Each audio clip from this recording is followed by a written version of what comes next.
All right, guys, it's week 2. We're talking preps. We got we got Randall in mid adjustment. Week 1, you guys got people talking. When y'all get people talking again in week 2, let's find out.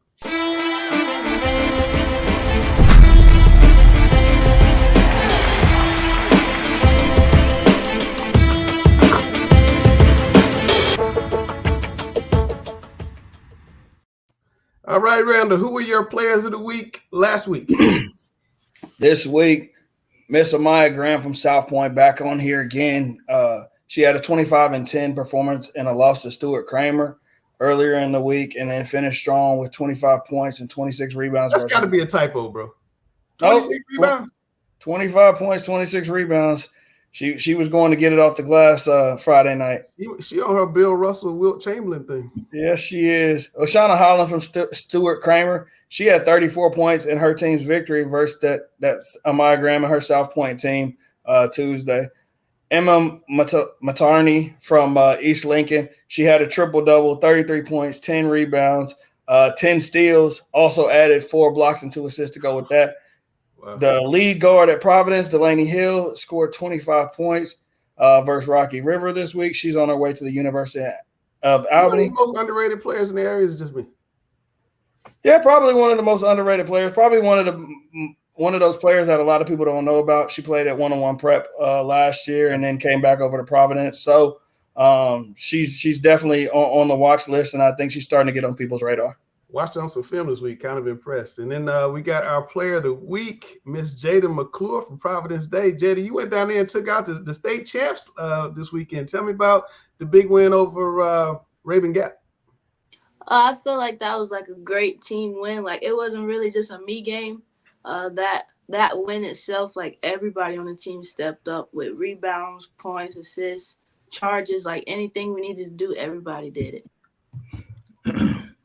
What is it? You guys have gotten on a little streak here, winning a bunch of games. I think 11 out of 12 or 12 out of 13. You really got it going. You got Cannon coming up on Friday, probably going to decide the conference championship eventually. How did you guys get it turned around after the slow start? I think the biggest thing that changed was our mindset during practice. Like I feel like practice, our focus is like on a different level right now.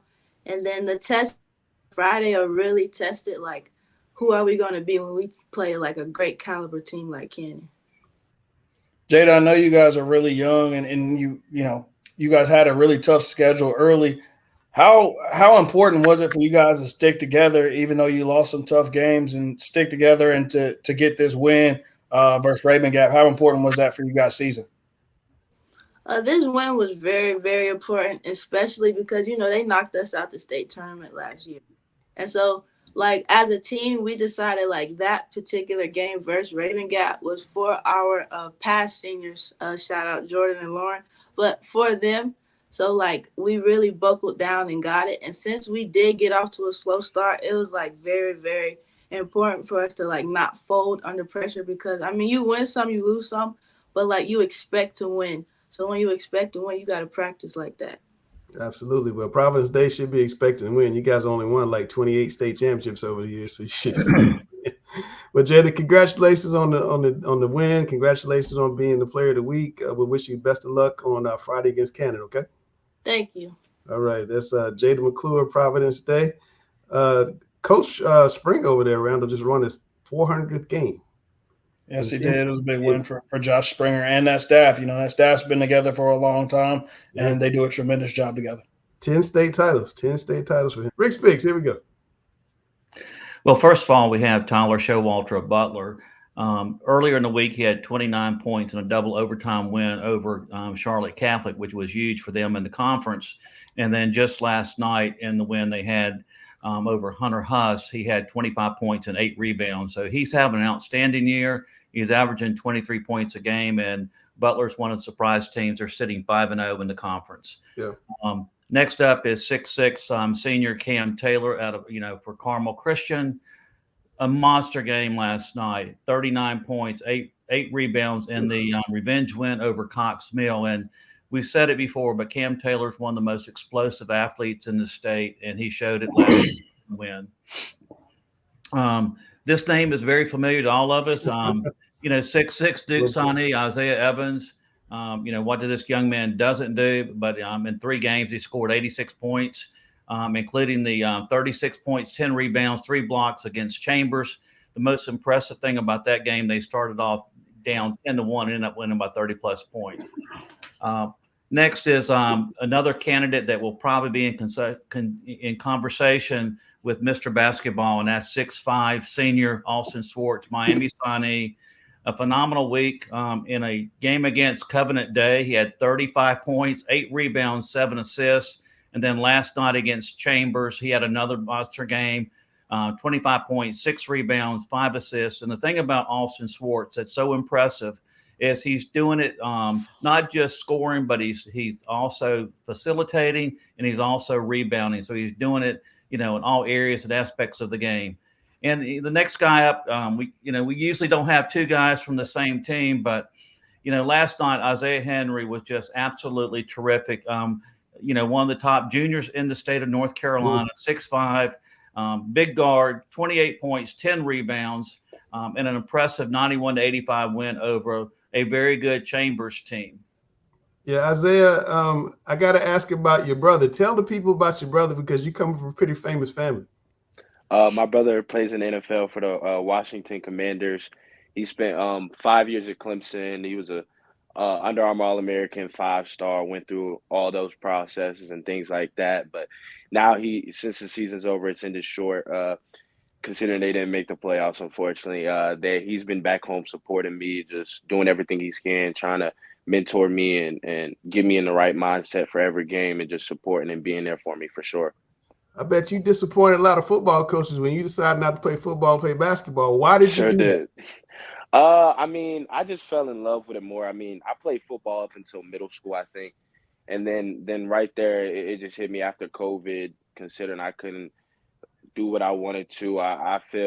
That's when I really felt in love with basketball, going outside in my house every day and just hooping for hours and hours, just bumping music, late nights, early mornings. And that's when I really turned into love for it. And then once I started watching college basketball, NBA, every day, my parents knew, my dad should have known, I think my mom would have known that. From there, it was just an uptick and it was no looking back from there. Isaiah, one thing I wanted to ask you is last year you guys sort of got upset earlier and, Christ School won the state championship. What lessons did you guys learn from last year? And this year, what I'm saying is, again, you guys do a really good job of playing a very tough schedule. And I've posted it several times on social media. Cannon probably has one of the toughest schedules in the state of North Carolina. So talk about that. Last year, being upset early, that's obviously what you exactly don't want to have happen, considering the season we had last year. But we've understood and we've moved on from it. We got to realize basketball is a game of runs, and with our schedule incorporating the number 1 teams, playing Montverde and McEachern and Ace Bailey, we've realized that'll help us for the back half of our schedule going into conference, and it'll just get us experience. We're a little bit an inexperienced team considering we have about 3 or 4 seniors that get a lot of minutes, but we have underclassmen like Lincoln Vincent, Judah King, and Keenan Dixon who are getting a lot of big-time minutes. So we also got to get them experience and things like that. So just strengthening us up for the back half and states, and just coach giving us the toughest schedule he can possible. And I feel that that's helped us. We want to go out, play the best of best every night. That's the goal. That's what we work for. And I wouldn't want it any other way. Isaiah, I know last night, you got Chambers on the schedule. Can you talk about what your mindset going into that game was, knowing that, yes, it's at a neutral site, but you knew that it was going to be a tough game? I just knew the assignment. I knew who I was guarding. I knew what I had to go out there and do. Once I get in that mode and once the game just starts coming to me and I make it easier for myself, nobody can stop me. And I realized that. With my size and my abilities to play anything 1 through 5, guard anybody 1 through 5, I just got to keep telling myself that and keep inputting that myself, and I have that mentality. Nobody on the floor can stop me with my motor and other things like that. That's what's up, my man. Well, listen, congratulations for a great game, 28-10 against a team like Chambers. That's big doings. Best of luck to you guys the rest of the season, all right? Sure. Appreciate y'all. All right, man. Take care. Care. Is Isaiah Henry having a great season there, Rick? What do you think?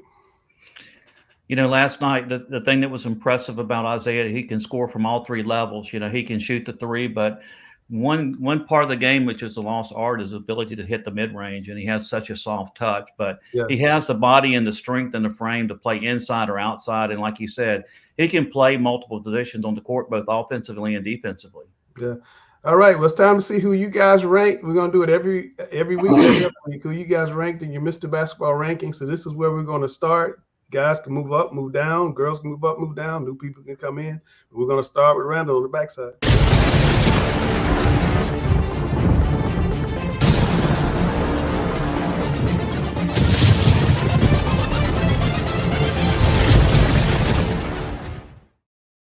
Okay, Randall, I know one phone call you're going to get when this person sees this list, but I'm going to let you give me the highlights. We don't have to talk about everybody. Give me the highlights. It's probably going to be more than one person. Sarah Strong. One for sure. Sarah Strong, the number one player in the country. Do it all, 1 through 5. Inside, outside. There's really no flaw in her game. She's a fantastic talent. Jado Angel down at Cape Fear, averaging 34 points a game right now. I mean, she can just fill it up. We've talked about Oshana and Amaya already. Camry Hobbs is someone who a lot of people might not be familiar with. The sophomore at J.M. Robinson, she's had some big games. And with her sister going down, she's the burger girl. Prediction. Go ahead. I'm expecting her to really turn it on, with the loss of her sister. I think she's really going to take the reins and take control of that system over there at J.M. Robinson. And Shaylin Bell is another one. She averages like 22 and 18 down there in North Stanley. She's having a really, really good season once again. So I'm excited. I like the list. I think we're going to get some. How can I move up and down? How can I move up, or how can I get on this list, Randall? I think the big thing. I'm mad at the world at you right now. I think a lot of it has to do with when you look at the top three is Sarah, Z, and Blanca. They've all played some pretty good talent, and had good games. Z and Blanca played against each other. Sarah played against Joyce Edwards down in South Carolina. So they've gone and played people. So strength of schedule and who you're playing and who your production, is against, that matters. Who you're playing does matter to a certain extent. Yeah. But you just got to be productive night in and night out. I'm a little surprised we don't have a certain team west of here on this list, but I'm gonna leave that alone. I have a feeling that specific team will have somebody on their list probably by the next time we do this thing. I'm just gonna leave that alone, Lake Norman. I'm just gonna leave it alone. Rick, tell me about the boys, Mr. Basketball. We got our defending champion up top. Well, first of all, there's a couple points I want to make. The first one, this is one of the deepest classes and probably list of players for Mr. Basketball in quite some time. You look at the top two, Isaiah Evans and Drake Powell. Those are consensus top, 10 players in the country. Yeah. So this list is absolutely loaded. The other thing I wanted to mention to you is 14 out of these 16 players have all played at the same school. These are young men that have not jumped around throughout their career. Right. And hats off to people like, Isaiah Evans at the top, Drake Powell, Austin Swartz, Sadiq White, Paul McNeil. Those young men have stayed at the same school. So it just shows you that you can achieve the highest level of success without having to jump around and, being in the high school transfer portal. I'm going to tell you what sticks out to me. Two things. You got 3 kids from one team in the top 7. I mean, I don't know if Myers Park is generationally good, but that's pretty impressive to have that. And then Sadiq White is probably, in my mind, one of the most improved players in North Carolina last year to this year. I mean, the skill work they're doing in Myers Park, and Randall and I were talking about it earlier, their assistant coach over there, is it Nick Jones? Nick Jones. Nick Jones, the work he's doing over there is college level. I look at the videos they put out, and they're not the only school that does it, but I mean the work they're doing is really good, and you can really see it in Sadiq White. Randall and I were talking about a move he made against Northwood on Saturday, and he's a left-handed kid. He started on the left side of the floor, spun back inside, and finished with his right hand. That was something that he was not doing last year, and it was like a set play, and I was like, that's impressive. So. This list is tough. Same question for Randall. How can I move up, Rick? If I'm 16, I'm not on there. How can I move up? Well, a couple parameters that we use, and a lot of it is, productivity. All these young men are producing on the court, not just scoring, but they're defending. They're also playing, excellent defense. They're rebounding. They're making the assists, but they're doing all the right things. Yeah, they're helping their team be competitive. And the most important thing is every one of these guys on this list, their team is very successful and highly ranked in the state. And also, basically, these young men have done it against teams that are really, really good. So they're putting up big numbers against quality competition. So, I think the other thing too is we really need a lot of help from a lot of the coaches in the state to really provide us an update. There's, players prep as much as possible. I knew that's where you're going. All right, hey, one more thing in my defense. Yes. That certain school to the west, they played like one game in the last 3 weeks. Not their fault. This man is worried, Rick. He's I'm not worried. I remember like Steve Jobs Apple. One more thing. They haven't played. That's all it is. I'm just saying that little lefty over there. I'm just well, saying. And the other thing too about this list, this is really predominantly heavy in seniors. There's only a couple of underclassmen, and those are juniors on the list. But you look at this 2024 class in North Carolina. This is one of the deepest classes we've had in quite some time. It is. All right, now we got a new segment. We're going to talk about who balled out. You guys can send in your videos, and we'll talk about you. But here's who balled out this week.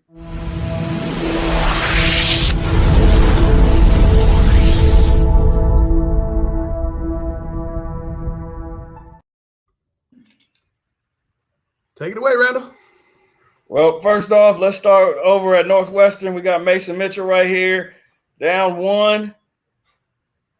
Cash. Look at mom down there. Look at mom. Look at the crazy lady running on the floor. Gotta love it. Super happy for Mason. He tore his ACL. Glad that he came back. Cam Taylor.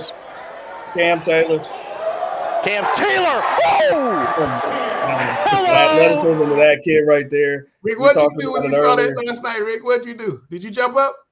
I tell you what, he had quite a few of those last night, but we've been saying it for some time. He's just so explosive. And, the other thing too about it is in regard to recruiting, here's a young man it's getting some Division I interest, but with his skill set and athleticism, I would be thinking college coaches would be knocking down his doors. Tell me about this guy. This is somebody. He's probably going to be on here every week. He's going to be doing something. He can just put the ball in the basket. Mr. Isaiah Evans, the future Blue Devil. I'm no surprise to see him on here. The thing I like about Isaiah is his passion and the emotion he plays with.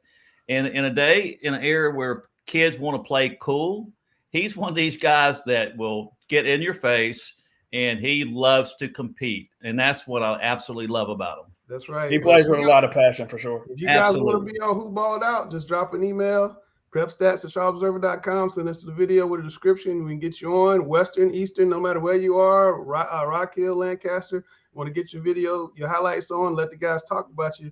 We're going to try to do that every week. But that was a new thing we tried this week, Who Balled Out. And now it's time for Ladies' Night. Oh, yes, it's Ladies' Night, and the feeling's right.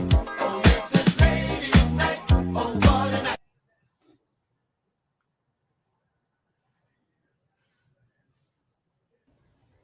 All right, another big week of girls basketball. You guys got a lot of girls basketball coaches talking last week. I just want to see what you guys are going to say this week. Randall, tell us about your games.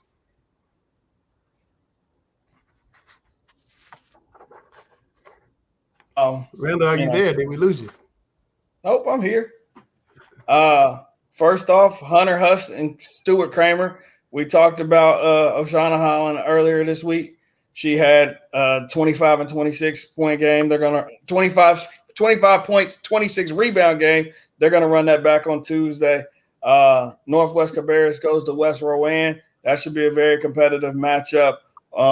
One of my favorite matchups, Mallard Creek at Chambers. That's normally a competitive rivalry game. Hold on. Gary, that's one of your Holler championships. Tell me about the Mallard Creek and Chambers game. Mallard Creek will win by 40. Okay. Chambers is not. Chambers has nothing to holler about.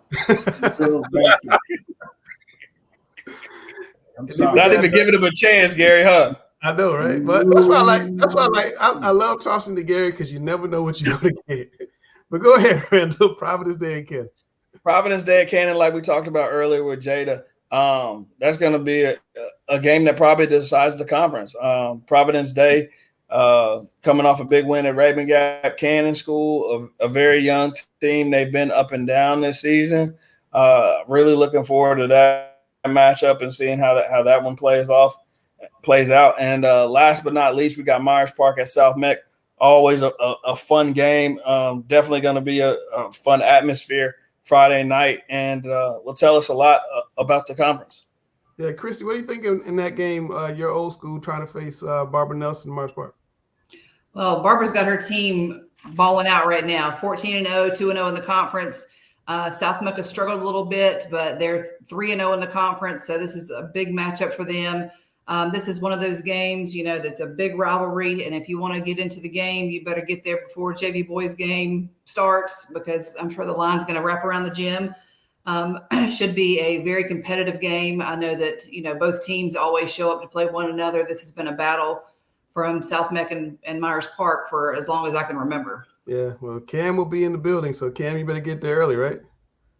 I was just about to say, I know our links and sending me on Friday. We have one of the smallest gyms in the district, so it's going to fill up fast. It is tiny. Well, it's not as tiny as the one he was in last week, though. Fair. Oh, my gosh. I ain't even going to talk about that. All right. And then we're going to go to the boys' games. I got to call them up here. But, yeah, getting to North Meck, you have to get there really, really, really early. Boys' games on the boys' side, I think we lost Richard, but wait, there he is. Yeah, I got just all right. Go ahead, Richard. Tell us about the boys' games.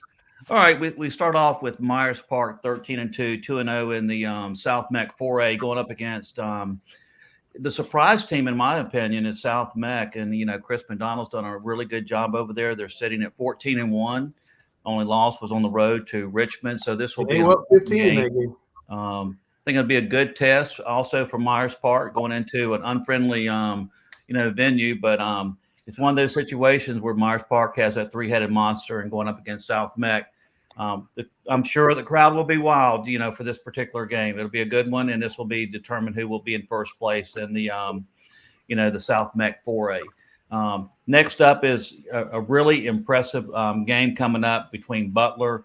Butler's right now 9-6, 5-0 in the conference, going up against Independence, who's 12-4 and 4-0 in the conference. And you got two young coaches. You got Patrick King and, of course, Preston Davis. This game is probably going to be in the 40s, and the first team to score 50 will probably win. Ooh, shot clock. Shot clock. Tell me about the big private school game. Pardon me? Tell me about the big private school game. Well, Providence Day, they're sitting there. They're probably like 14-5, and this is also for first place in their conference. And Cannon is really playing extremely well. They're at 18-6, so this is another first place game at the private school level. I really don't know much about Providence Day this year. I haven't got a chance to see them play, and unfortunately, it's hard to get any information, online. Yeah. But Cannon's a team I think is just playing extremely well right now, and may be one of the favorites to win the 4A state championship. And Cannon's a sneaky tough place to play in. Cam, tell me about this Hickory Ridge Cox Mill game up your way. I think it could be kind of interesting to see how really both teams look at play this game, because Hickory Ridge they've had their ups and downs, but both of these teams have had their ups and downs this season. Could be one of those things where it comes down to home court advantage. I know Alex doesn't believe in that, but I personally do. I think it makes a difference, and I look for Cox Mill to actually get over the edge and win this game. I look for a big game from point guard Sean Dunn. I think he's one of the sneaky good point guards in Cabarrus County, and I think they get the job done. And then Rick, you won't see home court be a factor on Park Road on Friday. That game is going to have a lot of fans from both teams on it. But Rick, tell me about that Topper Ridge game. You got two of the top teams in the conference battling out down there. Yeah, I also wanted to mention one thing about Hickory Ridge and Cox Mill that's very important. Yeah, both these teams are very young, and you better get them this year. Hickory Ridge starts no seniors. They're all underclassmen, and I think Cox Mill has one. And they got two really young, good coaches. over the program. So Hickory Ridge and Cox Mill are going to be two Hickory programs Ridge down the road. got one senior, Rick. They Huh? got one senior. Hickory Ridge has one senior starting. Do they have that starts? Hayden Haywood, right? Okay. Quarterback.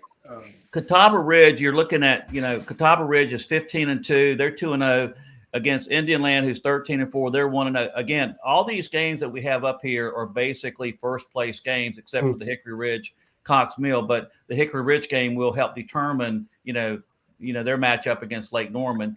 But these are two of the top teams in the South Carolina area. Catawba Ridge, they have two really main scores. They also have a sophomore that's really good, Lance Barnes. He's going up against the other super sophomore in the state, and that's Michael Jones. And, Michael Jones is averaging like 27 points a game. So this will be an intriguing matchup down in the Rock Hill area. Yeah, no, he's having a phenomenal season. All right, now it's time for the roundtable. Last week on the roundtable, you guys talked about girls basketball, and oh boy, my email, my DMs, and everything was cracking. This week, might even crack some more. Let's go.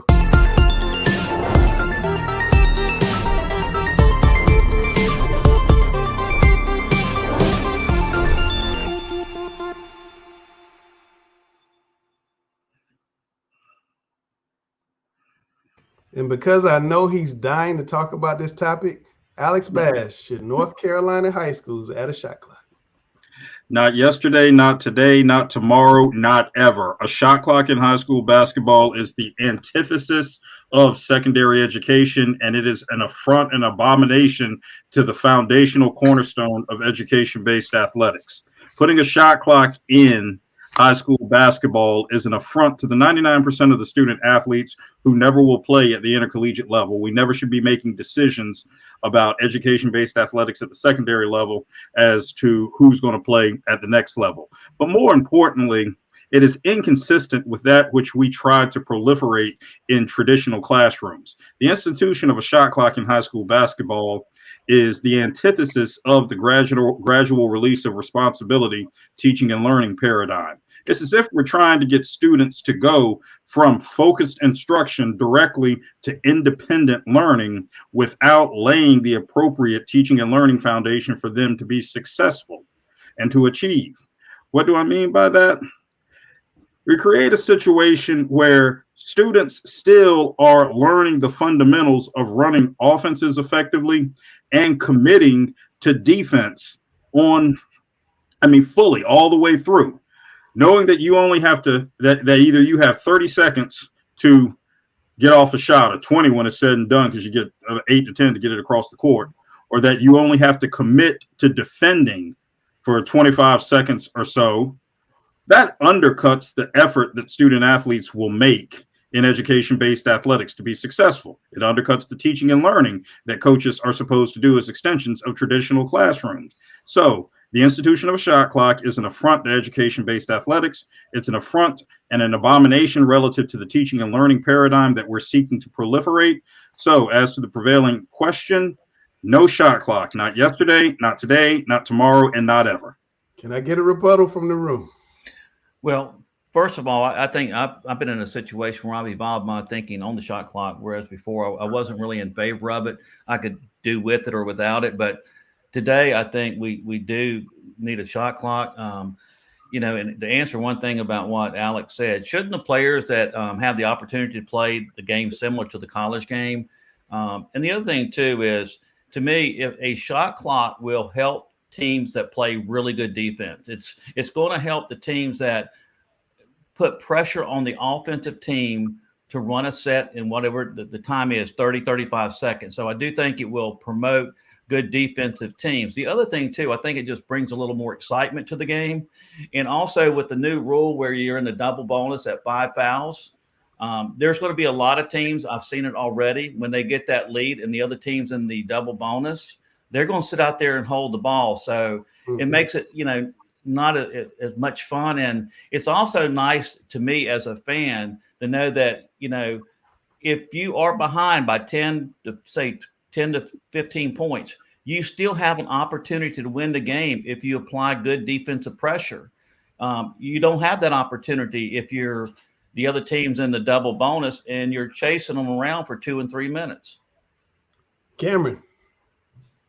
I think we need one because it keeps the games entertaining. I mean, I can't tell you how many times I'll sit there and, yeah, if you go to a game that's got any kind of margin of victory for one team or the other, and then they just sit there and they hold the ball and they hold the ball, and I'm just like, okay, at this point, just call the game. By forcing teams to at least put up a shot after 30 seconds, at least it keeps people more engaged with the game as a whole, and so that's the ultimate reason I think we need one. Coach And I Memphis, think most teams are shooting the ball within 35 seconds anyway. The only time that they don't do it is when they may have a lead and the other team is in foul trouble. Because teams don't want to run offense well. That's the problem. And as far as fans go, I don't care what the fans want. We're going to play the game well, and we're going to play the game the way it's supposed to be played. 95%. If you're not a good educator and you can't teach the game in a set amount of time, then you're not a good coach. I'm sorry. 95%. Alex, to use your phrase of education-based athletics, if you go take a test, you got to take a test within a 30-minute time frame or 60-minute time frame. Which Shouldn't is totally different same from logic apply to a team that they have to score within 35 seconds? Absolutely not. It does not apply because you've got two differences going there. You're undercutting the teaching and learning paradigm on the premise of setting the kids up. As you said yourself, why shouldn't kids have an opportunity to play like the college game? This isn't college basketball. 1% of them are going to go on to college basketball. And then we're getting away from teaching and learning the game as it's supposed to be taught and learned. We have great coaches out there who do what they're supposed to do. We also have some situations where the game is not taught like it's supposed to be taught. So we have to look at that whole picture, not Alex, percentage of those who do it well. Alex, we have a great coach who's done it well and taught it well right on the forum with us. And Christy, I want to hear from you. What are your thoughts on shot clock, no shot clock, and what? I'm gonna be the voice of logic as normal. Please do. So I can see it both ways. I mean, for the elite teams, for the better teams, this is a great opportunity for them to play. For the struggling teams, this is going to make even more lopsided scoring. It's going to rush teams to get the bad teams to get quick shots, or it's going to make the better teams continue to steal and lay up.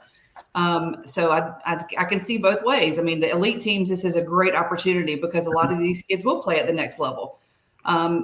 Also, the financial piece, I think, is huge. So unless there's some type of grant or funding from the state that's going to pay for all this, just at my tournament alone, the Charlotte Hoops Challenge, we have 23 games. In 2 days, we paid over $6,000 for just officials. That's bottom. That's just $6,000 for just officials.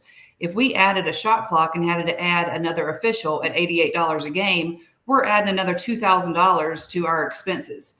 So, I mean, I think that it's going to be a really big deal for a lot of schools. If it's going to be an official, that's what's required, for them to have to pay for it, or is CMS going to pick up the tab on this? So, I could see it both ways. These pros and cons are all the things that I researched today, and they make total sense. And I can be on one side of the wall for a minute and I can be on the other side. So, it's really tough. I think for the better teams, it's great. For the struggling teams, it's not so good. Alex, I gave you the final word since you started. As for fans, now I'm cognizant of the fact that when we go to a game, that 95% of the clowns sitting in the stands aren't watching the game anyway. Most of them probably think that the ball is stuffed when we know that the ball is pumped. So those people who aren't paying attention to anything that my team is doing, heck with it. I don't care. 95% of them don't care how successful we really are anyway. 95% of the people at the games don't care about the teaching and learning. Where do you get 95%? Where do you get that number? That is crazy. Most of them don't. Most of the people. What games do you go to that you don't care about the outcome? Oh, no. I'm not talking about me. I'm talking about the people in the stands not watching the game, because most of them aren't. I've seen it too many times. So you think they pay their $9 and go in and look at their phone? You got people there looking at the phones, worried about taking a selfie, or you got these social media influencers who want to get a shot of some, hey, let's go, who want to take a shot of somebody who don't know what's going on the court, who are the first to So bail out. is that related to shot minutes clock? left in Or the is that game. related to just the high school experience in general? Hey, the high school experience as it evolves is not going to undercut the effective teaching and learning that goes on with our educator coaches who do a great job of it. And people who have a problem with it and really have no interest in what we're doing, I really don't care. I'm going to work with the student athletes that I have and give them the best possible secondary experience that I can. And for people who have an issue with the shot clock, sorry for you. All right. Well, there's the last word. It's time for coach versus coach. We're going to get in Randall and Gary and Coach Mitchell and Alex. Alex Man, I'm so glad you took me off that. I appreciate it. I'm going to put you on right now. Right now. I've never been so happy to see myself go off the screen in my.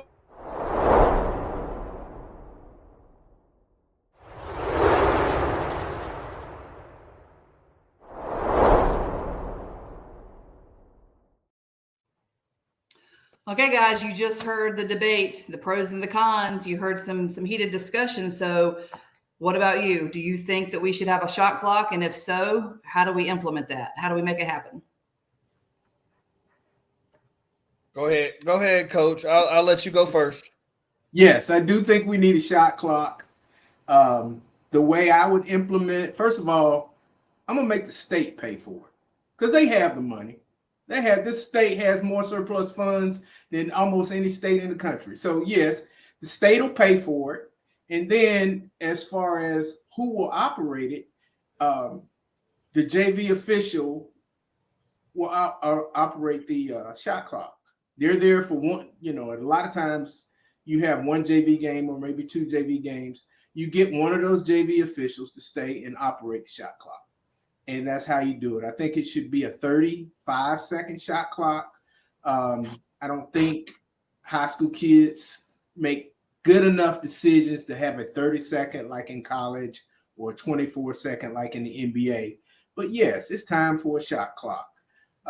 It gives the team that's behind, as somebody mentioned earlier in the debate, it gives them the team from behind. It guarantees them a certain number of possessions without having to foul. And we got to come up with some new questions. Me and Gary being on the same page for the second week in a row. I don't know how I feel about this. I agree with everything Coach said. I definitely think we need a shot clock. I think that having a JV official do the clock would be tremendous. So yeah, I'm going with everything Coach Richmond just said. Okay, so the conference tournaments are coming up within the next month, and for CMS, they're being hosted at Rocky River, Harding, and Audrey Kell. Do you think that it's time for CMS to start hosting the championship games all at one site?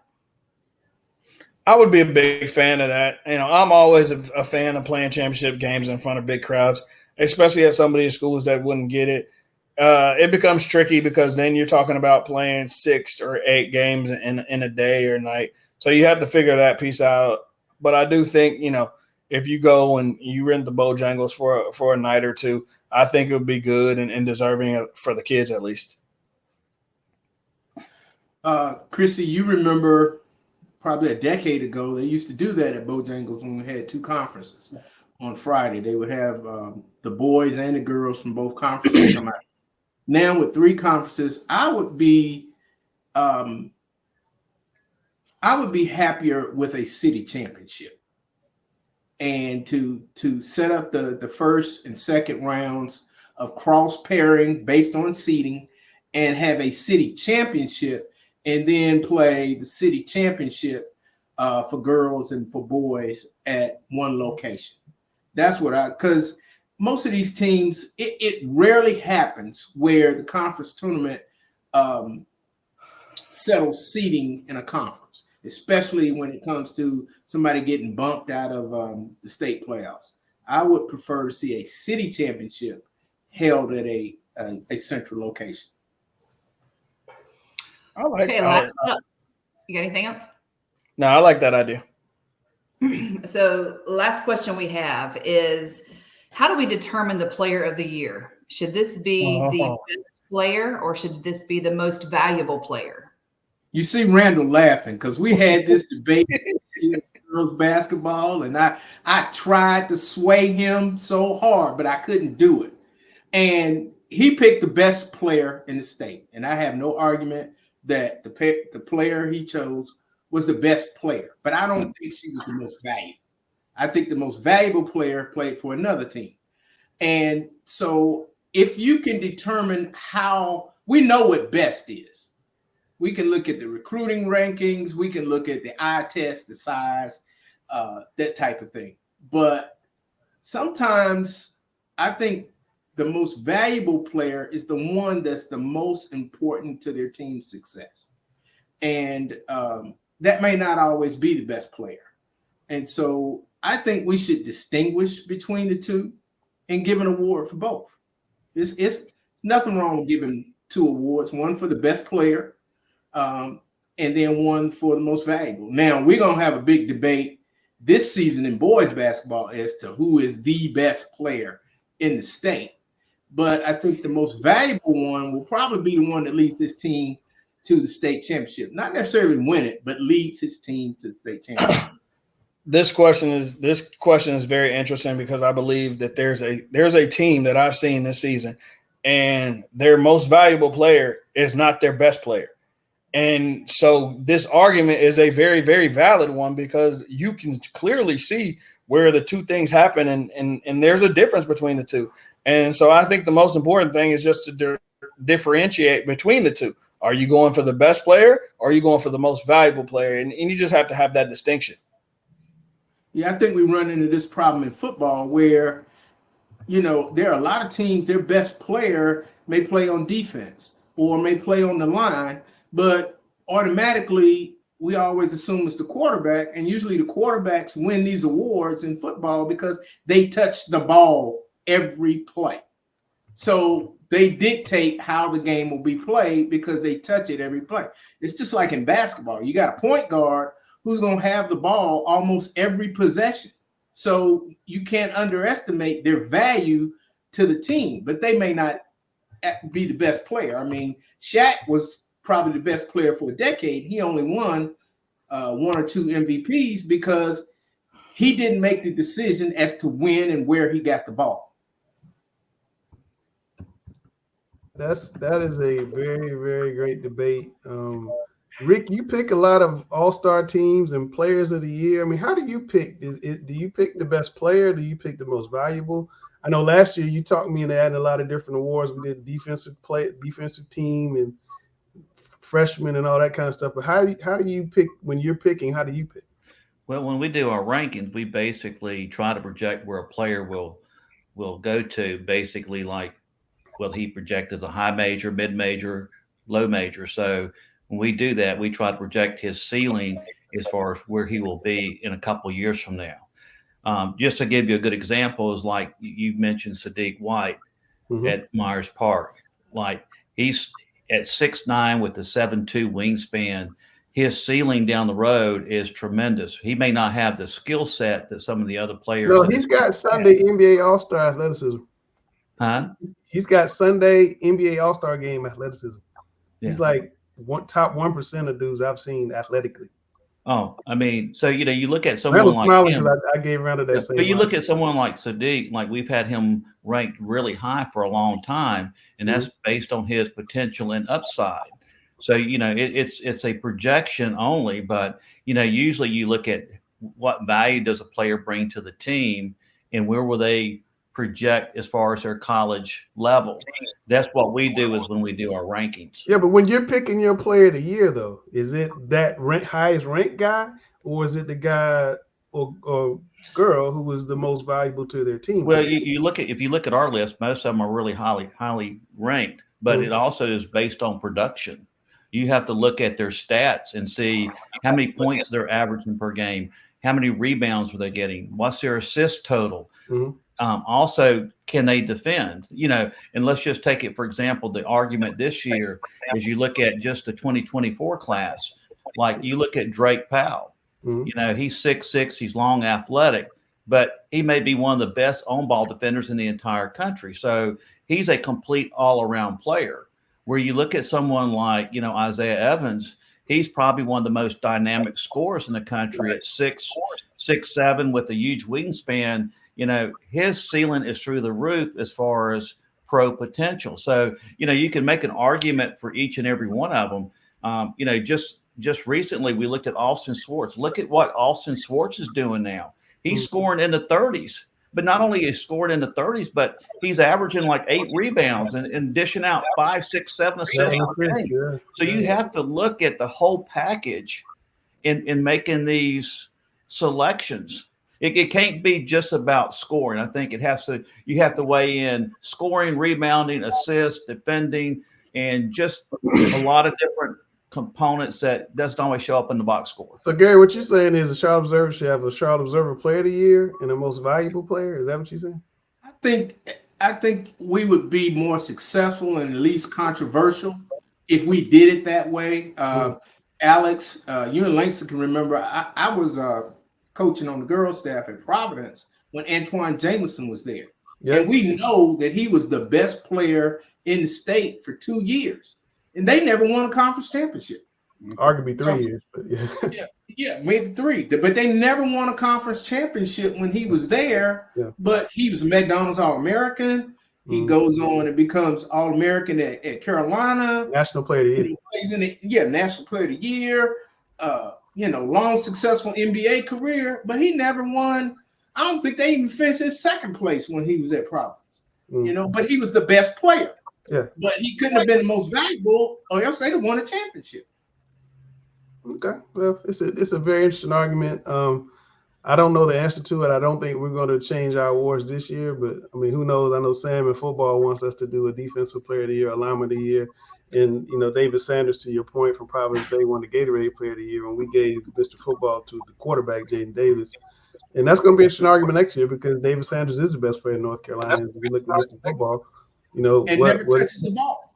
And he never touches the ball, but he sure does dominate. He sure does dominate. Well, it's time to put the big man and the big stars one shot out. Randall, I'm about to call you Sam. Randall, what are your final thoughts? I just want to say, thank you to the coaches out there who understand that putting a tough schedule together to allow your team to compete at the level that they deserve to compete at. I think a lot of times coaches get a bad rap and we don't really take into consideration the good things that they do. And I feel like this year, a lot of coaches in the area were able to give their team a strong schedule, not really worrying about if they were going to win or lose, but really just preparing them for the run in February and March. I've always thought that was super important. And so I just wanted to take the time to say thank you for making sure that, your troops were battle tested before they went into the state playoffs. I think that's a great point. Well, it's another great show. Last week, like I said, you guys made quite the impact. So we'll see what happens this week and moving forward. Langston, I have a shout out. We added Alex, and we only went 4 minutes over. That's a win right there. That is a win. All right, Coach, what you got? I want to say congratulations to Elle Stone, who just got her 1,000th point. She joins her teammate Lily Booker in the past month from Mallard Creek. That both of them were able to get their 1,000th point. So congrats. Yeah, Mallard Creek's getting healthy. We picked them preseason number 1. I still think they're going to have a chance to maybe chase that first ever state championship at the school. Elstone preseason, one of Randall's preseason choices on the All-Observer team. So congratulations to her and Coach Dixon as well. All right, that is Randall Clark, the best trainer I know. That is Rick Lewis, the number 1 voice high school football. That's Coach Mitchell, the coach, the guru in training, Cameron Williams. Alex Bash, you heard why we call him the contrarian. You heard it. You guys heard it tonight. Gary Richmond. Also another retired CMS coach. Gary, you never know what you're going to get, but it's always going to be fun. I'm Langston, and this is Talking Preps.